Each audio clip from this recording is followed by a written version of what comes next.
In order to achieve effective business report writing, you must understand the context in which communications take place and identify all the elements which contribute to successful communication. We start then by considering the nature of communications in business organizations and move on to examine the basic principles of the communication process.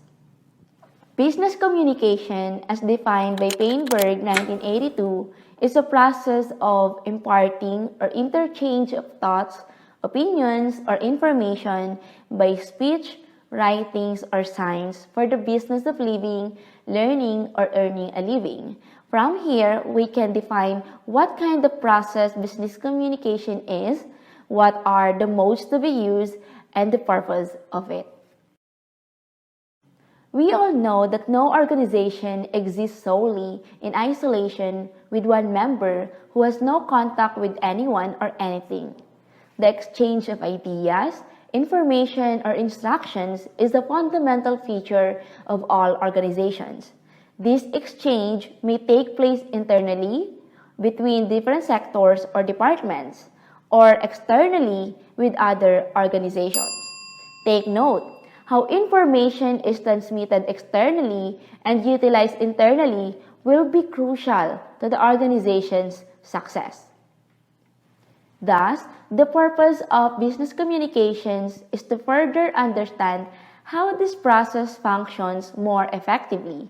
So, the main focus of business communication is to persuade people to buy a product or use a service, make or answer requests, deliver or answer complaint, keep a record of something that has happened or agreed, explain or clarify a situation, give an instruction, give out information, make your ideas understood, initiate some action, share ideas, attitudes, beliefs, and establish link with other people.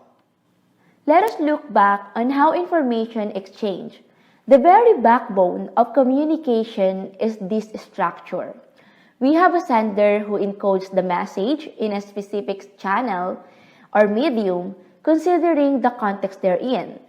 That message will be decoded by the receiver who may or may not give a feedback. Communication, however, breaks down when there is a barrier or a noise. The question is, how does this model apply in business communication? According to Menoy 2010, as in any field, communication in business comes in oral or written modes. Oral business communication uses, of course, the spoken words. On the other hand, written business communication uses written printed words. To attain proficiency in oral business communication, the sender must consider in every speaking situation the elements that make up the speaking paradigm devised by Del Hymes. These elements are as follows. First is the setting, or the where and the when. The speaker must consider the time and the place of speaking, of course. Will the speech be delivered in the auditorium, audiovisual room, theater, church, or classroom? Will it be rendered in the morning, noontime, afternoon, or evening?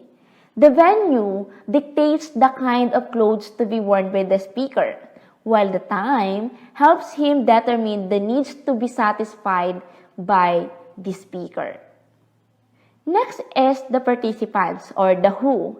The interlocutors take part in the speaking activity. They are both speakers and listeners.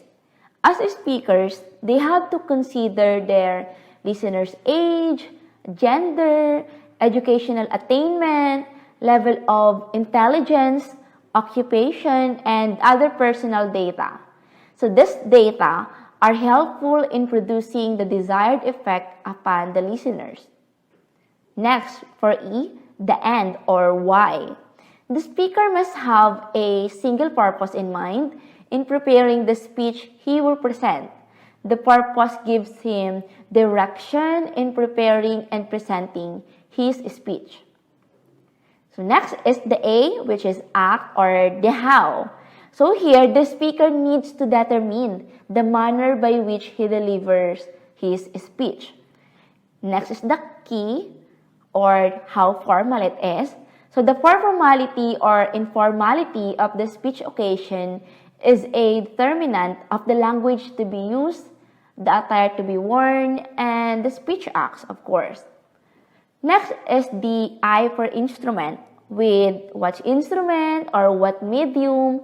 The most basic instrument used in human communication is the voice. Other than the voice, a speaker may use a telephone, a microphone, a megaphone, a speaker, etc. to amplify the voice to make it audible. So next is the norm or the what. The speaker's primary concern is the topic or the subject of his speech. Initially, what matters to the speaker as well as the listeners is what is spoken about, more than the speaker himself. Next is the G or genre, which kind. A speech may fall under any of the four genres according to the purpose of the oral discourse. These genres are exposition, description, narration, persuasion, or argumentation. Go to written business communication. A business communicator must excel not only in oral discourse but also in written one. While most of the business transactions are executed orally, there are situations that call for written communication, as in the case of business letters, reports, and contracts. It is advisable, therefore, for a business communicator to be proficient in writing. Therefore, he needs to consider the elements that form of the writing paradigm by Menoy 2009, as cited by Menoy 2010, devised by this writer. So let us first go with the elements. So W for with or to what extent. The extent or scope of the letter, article, or report helps the writer set the limits of his writing. Let's go to the R or register. What language? The kind of language is based on the type of reader or readers whom this writer speaks to read. The next is I, intention, or the why. The writer must have a single purpose, which could be to inform, to entertain, to persuade, etc., in doing his write-up.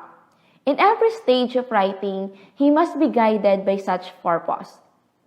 So next is the tenor or what tone. There has to be a singular tone in writing. Must the tone be jubilant, as in when the writer congratulates a business associate who has won an award? Or maybe sad, as when the writer condoles with the bereaved family of the recipient. Or it could be optimistic, as when the writer hopes for a positive response to a request. Or censorious, as when the writer blames the recipient for delivering a defective merchandise, for example, or whatnot. The tenor depends upon the occasion or the prevailing circumstances and the attitude of the speaker toward his subject. So now let's go with the I, or the information, the what. So most business letters and reports are informative. That is, they impart pieces of information. However, even entertaining and persuasive business communication has bits of information to offer. So next, let's go to the N, or the needs of the audience. What needs? Whose needs? So any writer must write not to impress, but to express. Hence, he adapts his writing to his audience. He writes not in such a way that he brags about all that he knows, but in a manner that he provides what the audience needs, no more, no less. If the information he provides is sufficient or wanting, he falls short of the audience's expectations. On the other hand, if the information he provides exceeds that which the audience needs, he appears boastful and consequently earns the ire of the audience. So the last one is genre, or which kind. So similar to the oral discourse falls under any of the four genres. A written work which explains is expository. That which characterizes is descriptive. That which tells a story is narrative. And that which convinces or actuates is argumentative. Given that business communication takes place in a variety of needs and situations, it is important to ensure that you use an appropriate channel or medium to communicate with a target audience. It could be face-to-face, like meetings and interviews, oral, if it is via telephone or voicemail, written, like letter, memo, forms, fax, or email, etc., or visual, using charts, tables, diagrams, maps, or in modern terms, infographics. And with this pandemic compelling us to avoid face-to-face gatherings, we began to utilize and appreciate virtual communication more. Remember, the choice of the channel of communication depends on a number of factors. First is the urgency, or the time scale required to send information and to allow for a response. You may ask yourself, is it really urgent? Can it be delayed? Can we put off the task? Next is the mode of transmission. Is it internal or external communication? Next is the audience. Who will be the reader? Consider their age, size, location, and the other needed factors. Next is the content. Consider if it is technical or complex. Or the documentation. Does it adhere to the standards? Then next is the confidentiality. Whether the message is sensitive or confidential. You know the rule. Next is the cost. Not only the amount per se, but also the time and the effort cost. The next is the need for interaction and feedback, or the engagement. Does it require feedback? Does it require response? Moreover, it is important to look on the organization's culture. Organizations can be made up by few or hundreds or thousands of people. How these people do their jobs and how they communicate depends on the structure and culture of the organization. An organization's culture can be defined as the corporate personality, or the way things are done around here. It is characterized by the degree of formality and adherence to the rules, which can be demonstrated in the way people communicate and even in the way people dress. These are just some samples of organization's culture. Let's go first with the power culture. This is often developed from a one-man band or entrepreneur. One person will control all communications within the organization and may deliberately encourage or block certain information. Next is the role culture. Information passes from the top down to clearly defined departments or to people with clearly defined responsibilities. This can aid initial communication but may result in a delay in activity if several groups have to be involved. This type of culture is often found in bureaucratic organizations such as local government, the civil service, the banks, etc. Next is the task culture. Here, teams of people will work together on a particular projects in a problem-solving groups according to personal expertise rather than status. This can be confusing as staff may have to work with different people each time they are involved in a new project. The pattern of communication may resemble a wheel, with a strong project leader at the center, but with effective communication channels between team members at the rim. Such a culture is often found in market-led firms. Examples are the project teams. Lastly, the person culture. It is the most important factor here is the personal needs of the staff, their individual growth and development. As decisions are reached by consensus, this organization usually functions best where there is an exchange of creative ideas. Example, in a small mall design partnership. Sometimes, a particular department of an organization will appear to function in this way, although it will still have to work to other levels of engagement or management. The structure and culture of an organization can therefore have a profound effect on the process of business communications. Hence, knowing how an organization is structured and its type of culture will help you to understand the pattern of communication and even identify the right person with whom to communicate and or the most appropriate channel of communication. Another thing to consider when it comes to business communication is its direction or the communication system within organization. The formal communication system in an organization sets out the command structure and the interrelationships between the department within it.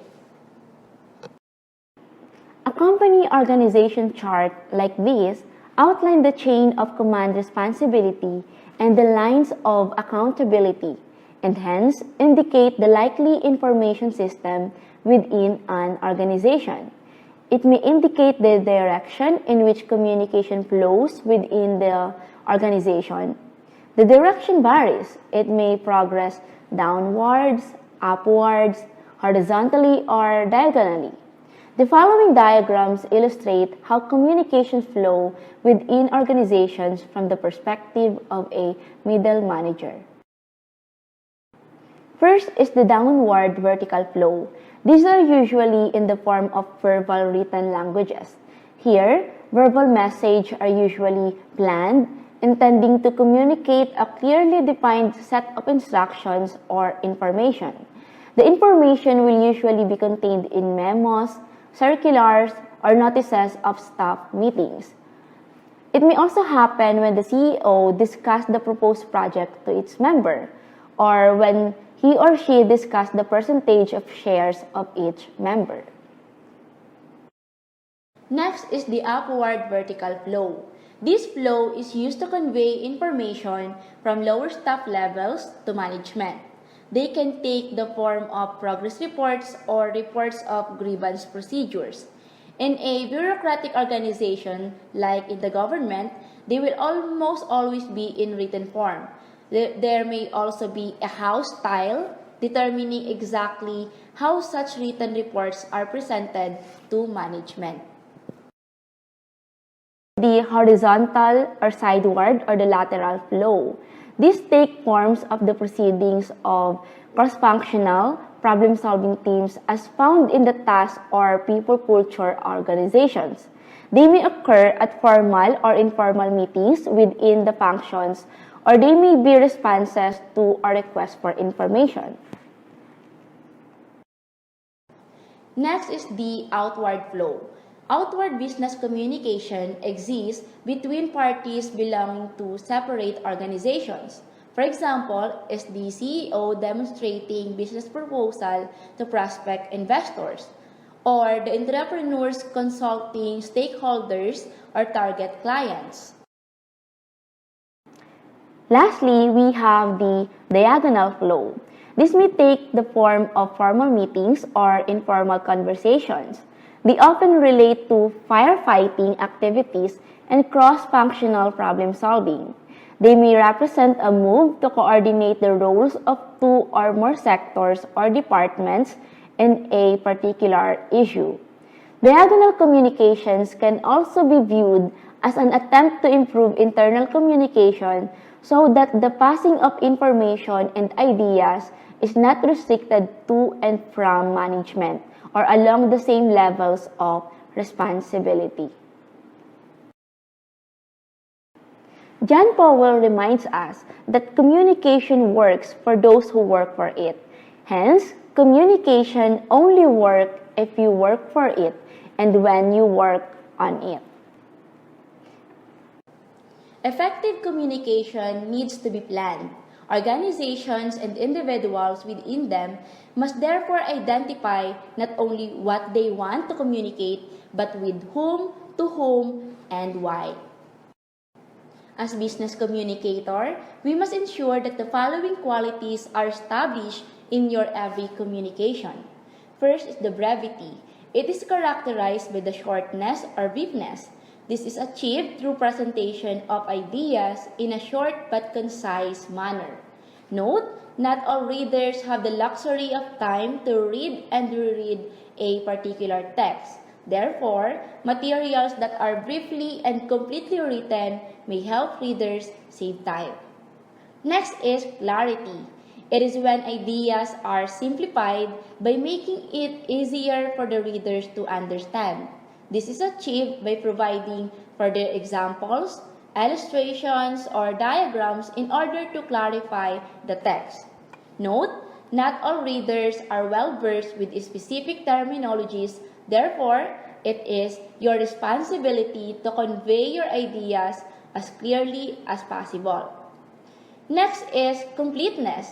A good writer is aware that one of his objectives in writing a communication is being entirely complete. You must answer the what, where, when, why, or which. The next is accuracy.